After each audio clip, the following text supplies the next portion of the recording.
Inmates have complained about bug-ridden food, but Josh Duggar's prison commissary money have been reduced from $360 to $25 per month. Josh, who is 37 years old, will not be able to leave FCI Seagoville in Dallas, Texas until October of 2032 after completing his 151-month term. Inmates at FCI Seagoville have been compelled to buy meals from the commissary due to allegations that the prison serves half amounts of food, which can sometimes contain bugs. However, the budgets for inmates have been cut, as exclusively revealed by the U.S. Sun.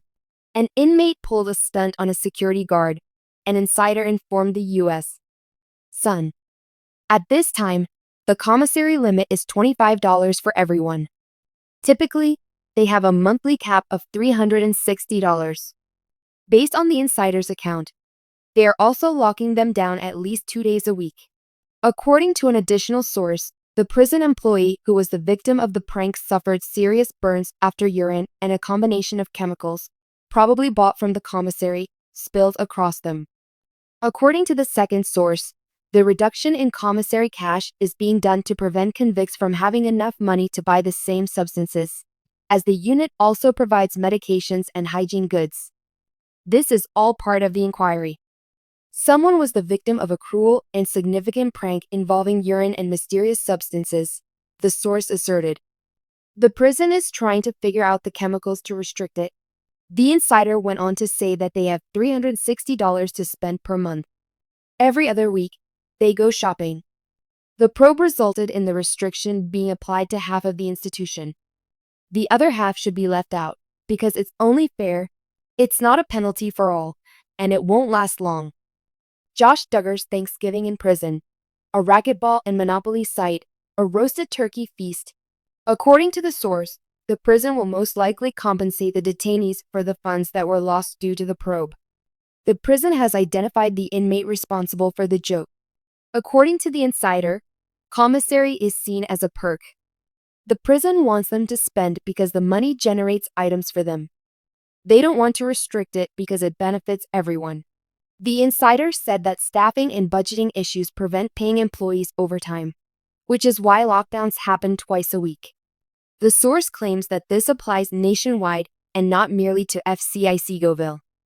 For $3.85, convicts can purchase bacon, $5.65 for a chicken pack, $4.50 for granola cereal, $6.50 for Folgers coffee, $2.50 for beef sausage, $1.95 for mashed potatoes, and many more items from the commissary. No reaction was given by FCI Seagoville. According to a recent story in the U.S. Sun, prisoners are compelled to visit the prison commissary in order to prevent going hungry due to the food and portion sizes provided to them. The U.S. Sun was informed in December 2024 by an insider close to a Seagoville prisoner that the prisoners had been receiving half amounts of meals for months. These insane portions of grits, corn, half rolls, and deli meat are being served to them. People are going hungry or buying food from the commissary. It's crazy. The grievances of those closest to you have been unanswered. To address the U.S. Sun's comment request at the time, Seagoville stated, FCI Seagoville provides all adults in custody with food that is consistent with the national food menu to include portion size. We take all complaints about the institution and services provided very seriously and fully investigate them. So far, the food service department at FCI Seagoville has not been the subject of any complaints. The food they get is regularly expired, the insider had previously told the U.S. Sun. They're always a couple of weeks past their expiration date, which is awful. This is similar to milk. Lots of things that obviously won't go bad in that amount of time. There was a batch of cereal that contained bugs, and as a result, people simply couldn't consume it. Rumors about the institution running out of food kind of often persisted from the insider. Source. It's only ever been like a 1 or 2 day thing at a time, but the portions are also small enough to where if you can't afford to buy food on commissary, you're going hungry. In a recent complaint, a prisoner accused the facility of inhumane conditions. The U.S. Sun had already gotten this information. Inmate Juadino Peterson demanded an immediate end to all inhumane treatment and actions at the Federal Correctional Institution Seagoville in his lawsuit filed on February 26, 2024. He alleged denial of medical services, food stored next to trash, and daily meals of less than 2,000 calories. I am writing to inform you of the situation and to insist that the facility immediately cease its actions that are violating human rights and dignity, the email concluded. An claimed event involving an inmate discussing the presence of maggots in meals was detailed in another email he sent on October 24, 2023. Someone else in the prison, according to Juadino, was talking about the food trays that had maggots in them and suggesting that the other inmates should have saved the trays with maggots. Meals are served according to the national menu in the appropriate serving sizes. The warden's secretary answered via email, as documented in the complaint. To reach food service with any inquiries regarding extra food service, simply use the cop-out option. The defendant was no longer in the custody of the Federal Bureau of Prisons, and FCI Seagoville did not reply to the lawsuit, so the matter was dismissed. As he walked the prison track in December 2024 for the first time in years, Josh appeared to be in high spirits despite the conditions. In December 2021, Josh Duggar, who is a member of 19 Kids and Counting, received a 151-month prison term for collecting and uploading photographs of child sex abuse. The ex-reality star's legal troubles can be traced back to this era.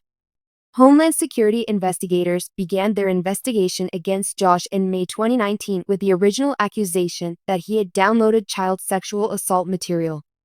In the latter part of November, agents from Homeland Security raided Josh's computer at the auto dealership where he worked. Josh remained in an Arkansas prison without bond following his arrest on April 29, 2021. Receiving and possessing photos of child sex abuse was one of the charges against him during a hearing that took place the following day via Zoom at the U.S.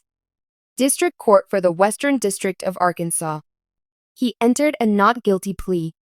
A federal courthouse in Fayetteville, Arkansas, hosted Josh's trial from November 30, 2021, until December 9, 2021, when a verdict was announced.